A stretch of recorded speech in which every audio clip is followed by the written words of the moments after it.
Hello, everybody. Welcome to the Hugh of Borg Podcast. If you dig what I say, please try to like and follow me on Twitter, Blue Sky, as well as Substack, as per links below, and support other independent voices doing their level best to make sense of our increasingly insane world.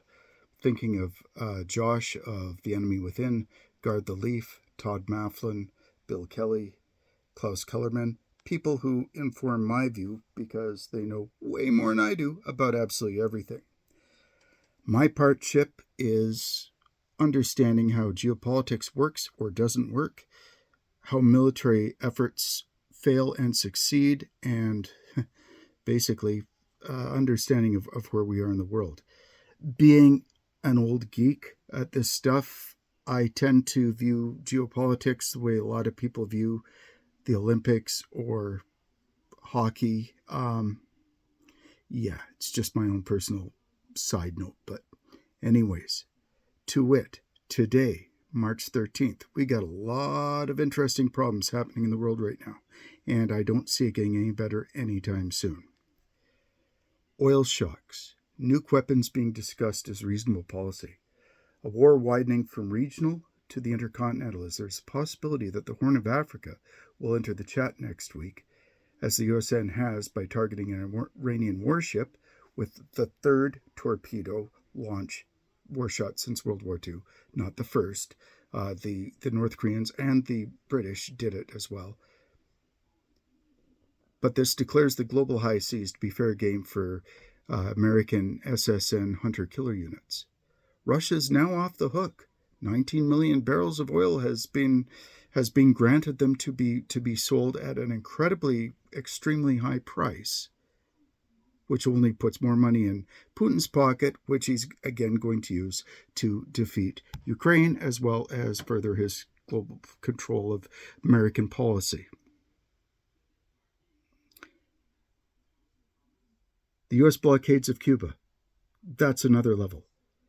All while, after spending a year alienating the United States from all allies, the Americans are in this position. The USA is now fully devolved, and I think it's very safe to say this, into a dictatorship and is working to become an international pariah, forever despised and isolated, who might, with this reckless insanity, trip us all into a global nuclear strike for the first time in 82 years, all while Canada is geographically danger close to our gravest current threat. FUBAR. Clusterfuck. I mean, pick your own term. But this is bad, and it's only getting more out of control the longer it's allowed to go on. The USA has functionally destroyed themselves as a global power. That ship has sailed. That is done. And it happened with blinding speed, though, that has stunned anybody who actually pays attention to geopolitics. No, we, the world, are not going to also get out of this scot-free. Even the short-term effects of the strangled Strait of Hormuz tells us that there is no good way out of this disaster for the United States. The temporary dip in oil is only because strategic reserves are being opened to ease constriction of flow. That is a band-aid solution that will only last a matter of weeks. Then, once that happens, the USA is again out of options. They will panic. They're panicking as we speak. I cite Pete Hegseth's insane press conference. The Iran war that USA and Israel have launched, well, I guess we can say bravo, Mr. Mega. You actually did distract the world from your personal problems and the Epstein files, because now we are now focused on the possibility of a nuclear strike. The USA has already crossed a bridge too far, and I'm not overly optimistic how this rolls out. We might actually be existing in the single worst timeline in the entire infinite multiverse. This mess, though, is certainly in keeping with Boris Johnson's dead cat on the table strategy. No matter who likes or hates you, no matter what you've done, if you toss a dead cat on the table, everybody will start talking about the cat and not about your staggeringly, cripplingly criminal incompetence. War is, after all, to borrow from the great Chris Hedges, a force that gives us meaning. It is a very emotional activity and a major distraction, taking the emotional pressure off of the leadership. All of this while we're also dealing with a nexus of other converging, self-reinforcing geopolitical catastrophes. Humans are wired to impose normality on events around them, to be the frog in the slowly boiling water. This is how we survive as individuals. Worked well on the savannah when the biggest threat was getting turned into lion poop. And it's also great for duplicitous politicians who don't want you to remember what they did last week. But it's not so good for coordinating effective international diplomacy and policy. When scaled up to global effects, people have a very difficult time spotting the long-term problems, and so we tend to focus on the eternal now. The impact on climate and on climate's impact on our ability to deal with climate is also an aspect of unmitigated global disaster that this insanely unnecessary war of profoundly reckless stupidity is causing us all to lose in the noise. My deepest fear is that we are now out of time. Gwen Dyer wrote Climate Wars decades ago, in which his argument was there comes a certain geopolitical tipping point where things get so bad, nations lose the ability to even cooperate in order to mitigate the dangers. No government will let their people go without water without doing something insanely reckless to stave off that disaster. I've long held the notion that societies are only as moral as they are able to afford.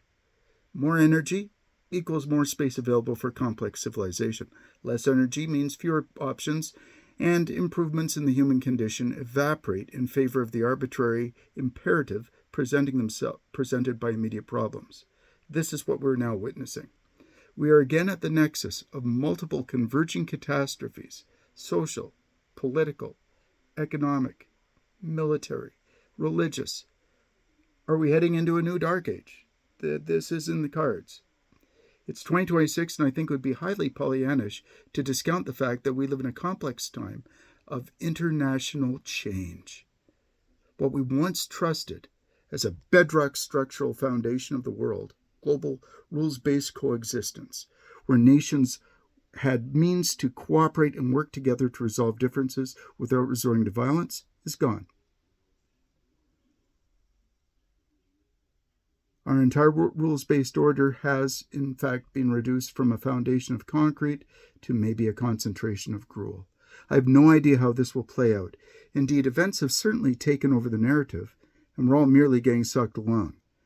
My gut tells me we're in for a hard decade.